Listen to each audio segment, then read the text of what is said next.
Perfectamente ajustada al tiempo, así da gusto. Vamos con la siguiente, que como tenéis bueno, os hemos incluido una hoja en el maletín. Es una titulada La familia como epicentro del consumo multipantallas y ha sido presentada por José Antonio Gabelas y Carmen Marta.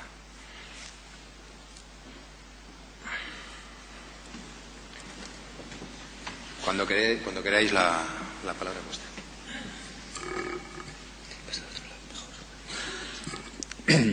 Hola, buenas tardes a todos y a todas. Y en primer lugar agradecemos la invitación de la organización a poder tener este espacio para presentaros una comunicación que responde a una investigación que estamos terminando, que se centra en el campo de la comunicación y de la educación en torno a la influencia que las pantallas, desde la televisión hasta los móviles, pasando por Internet y los videojuegos, influyen en el entorno familiar.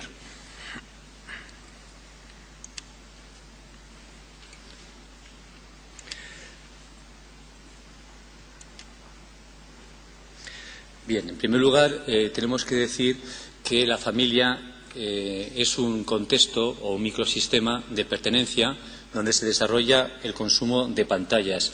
Este contexto de pertenencia puede chocar en un primer momento con lo que podemos llamar el contexto o microsistema de referencia, que está establecido en el consumo de estas pantallas, con sus modelos, con sus parámetros de conducta, etcétera.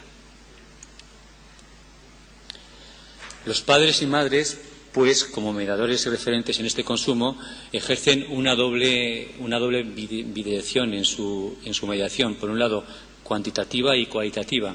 Esta investigación que estamos presentando intenta recoger las dos dimensiones e intenta establecer desde una muestra que mi compañera Carmen Marta luego expondrá lo que podrían ser las tendencias más actuales en relación a estos consumos.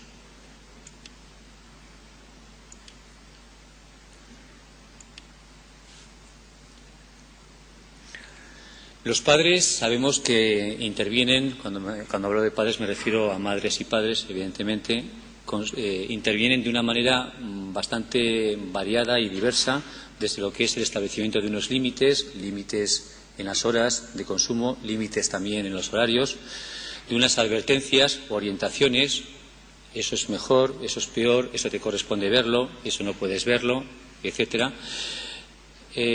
Unas pautas de participación. No podemos olvidar que la mediación es básicamente participación, conjunto, flujos y reflujos de interacción entre unos y otros y, por supuesto, unas pautas de aprendizaje. Estas pautas de aprendizaje van evolucionando y van cambiando conforme el segmento de edad al que nos estemos refiriendo. Nuestra investigación abarca desde los 7 años hasta los 16. Y, en cuarto lugar, la cuarta justificación son las variables del hábitat rural y hábitat urbano. Pensamos que desde el contexto geográfico en el que nuestra investigación se ubica, que es Aragón, hacer la diferenciación entre estos dos hábitats nos parecen muy importantes porque el hábitat rural hasta ahora, lamentablemente, y sobre todo en el mundo anglosajón y en España incluido, es un hábitat prácticamente olvidado.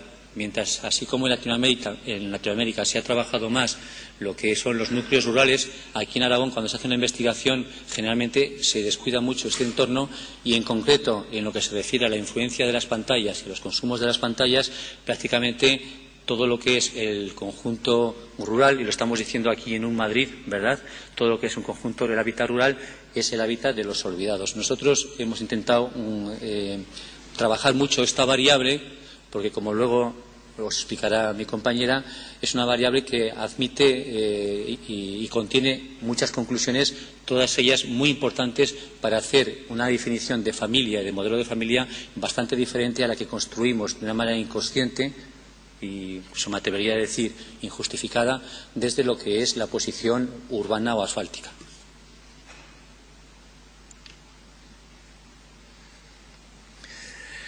Y, por último, el último punto, y es el punto más delicado y más difícil no de cuantificar, sino de cualificar, serían los diferentes estudios que hay en el ámbito de consumo multipantallas. Nosotros en esta investigación hemos abarcado 4 pantallas básicamente: la televisión, los videojuegos con las videoconsolas, Internet y los dispositivos móviles.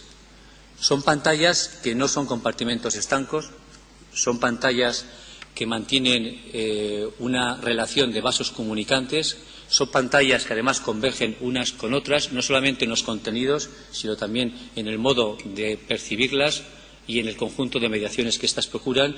Entonces, realizar una investigación fundamentada y seria, rigurosa, sobre lo que son las diferentes variables que ofrecen los diferentes consumos de las 4 pantallas y sus cruces entre sí no es fácil. Sin embargo, sí que nos hemos atrevido a realizar una aproximación cuantitativa de lo que son estos consumos y, por supuesto, y siempre sin perder el norte de lo que es nuestro trabajo, la importancia que tiene el elemento clave, que es la mediación.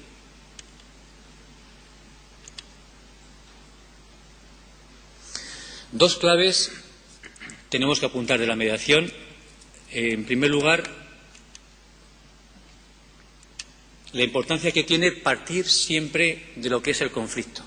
Y decimos crecer en el conflicto porque entendemos que el conflicto no es algo negativo, es algo consustancial a la vida, y cuando estamos contemplando y tenemos delante lo que es la relación de nuestros hijos y nuestras hijas, de nuestros alumnos y de nuestras alumnas, delante de las pantallas, y nosotros como padres y educadores estamos en medio, pensamos que o bien entendemos el conflicto en positivo o bien nos quedamos fuera de la mediación. Entonces, partimos del hecho de que el conflicto es una oportunidad para crecer. Sabemos que crecer no es fácil. Nuestros hijos, niños, adolescentes, fundamentalmente adolescentes, para ellos crecer es incómodo y para los padres resulta molesto, pero están creciendo. Entonces, queremos lanzar este planteamiento en positivo y en ese sentido valoramos las pantallas como un elemento, como un factor de crecimiento desde y con la mediación. Y la segunda clave es que el reto dentro de esta creación del crecimiento en el conflicto es la construcción en común. Un puzzle, sabemos lo que es. Las piezas pueden estar caóticamente organizadas o las piezas inicialmente caóticamente organizadas pueden estar con un sentido. La función del padre, la función de la madre, la función de la familia, especialmente en el consumo de pantallas, es justamente esto: ayudarle al hijo, a la hija, a colocar la pieza adecuada en el momento adecuado y en el espacio que hay para ella.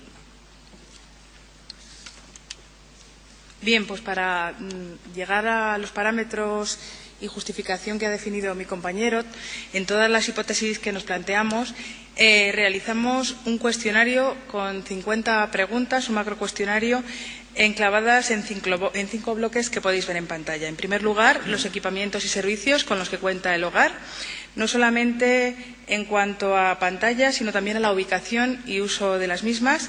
En segundo lugar, los hábitos de consumo de pantallas de padres. En tercero, de los hijos, en referencia a la cuantía temporal, el tiempo que están delante de ellas. La comparativa con el resto de actividades de ocio y de uso frecuente. Las preferencias en cuanto a compañía o no delante de la pantalla de forma habitual. Los padres, como bien ha citado José Antonio Gabela, son un referente importante y, por tanto, es interesante conocer si los padres de forma más o menos frecuente están o no al lado de sus hijos cuando ven la televisión, cuando juegan en Internet, cuando están delante de los videojuegos o cuando utilizan el teléfono móvil.